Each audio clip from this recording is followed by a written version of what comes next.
বগুড়ায় সালমা হত্যা নিয়ে র্যাবের দেয়া আগের বক্তব্য ছেলে স্বীকারোক্তির ভিত্তিতেই দেয়া এ দাবি করেছেন আইন ও গণমাধ্যম শাখার পরিচালক।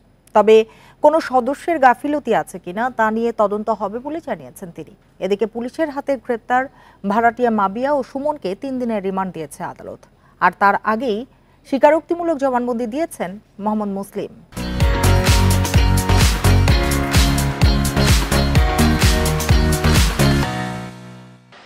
গত 10 নভেম্বর দুপুরে বগুড়ার দুপচাচিয়ার বাড়িতে ডিপ ফ্রিজ থেকে সালমা খাতুনের মরদেহ উদ্ধার করে পুলিশ। এই ঘটনার 2 দিন পর সংবাদ সম্মেলনে র্যাব জানিয়েছিল টাকা চাওয়া নিয়ে দ্বন্দ্বের জেরে সালমাকে হত্যা করেন তার ছোট ছেলে সাদ। ঘটনা ভিন্ন দিকে মোড় নেয় শুক্রবার। হত্যাকাণ্ডে জড়িত সন্দেহে বাড়িটির ভাড়াটিয়া মাবিয়া সহ 3 জনকে গ্রেপ্তার করে পুলিশ। এরই মধ্যে একজন আদালতে জবানবন্দিও দিয়েছেন। পুলিশ বলছে অনৈতিক কাজে বাধা আর ভাড়ার বকেয়া টাকা নিয়ে দ্বন্দ্বে খুন হন সালমা। নিয়ে গেছে সেটার উত্তরে সে যেটা বলছে, ওরা মনে করছে যে বাসায় সিসি ক্যামেরার এটা হচ্ছে ডিভিআর। আসলে প্রযুক্তির এই জিনিসগুলোতে একটা গ্যাপ ছিল। এ হত্যার বিষয়ে শনিবার দুপুরে রাজধানীতে ব্রিফিং করেন র্যাবের গণমাধ্যম শাখার পরিচালক। দাবি করেন ছেলে স্বীকারোক্তির বর্ণনাই দিয়েছে র্যাব, তবে কারো গাফলতি আছে কিনা তা নিয়ে তদন্ত হবে।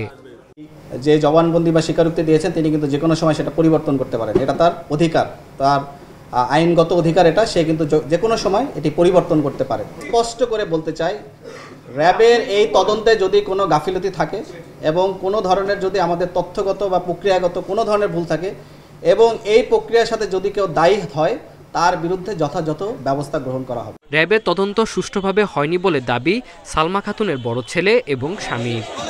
এই ক্ষোভটা তার, যে তাকে আমরা বের করে দেবো বাসা থেকে বা বাসা ভাড়া দেওয়ার যে একটা, বা আমার মা তার এই ব্যাপারগুলা জানতে পারাটা, এখান থেকে এই হত্যাকাণ্ডটা সম্ভবত হতে পারে। তদন্ত এখনো চলছে, আশা করি পুরো সত্যটা আমাদের সামনে ক্লিয়ার হয়ে যাবে।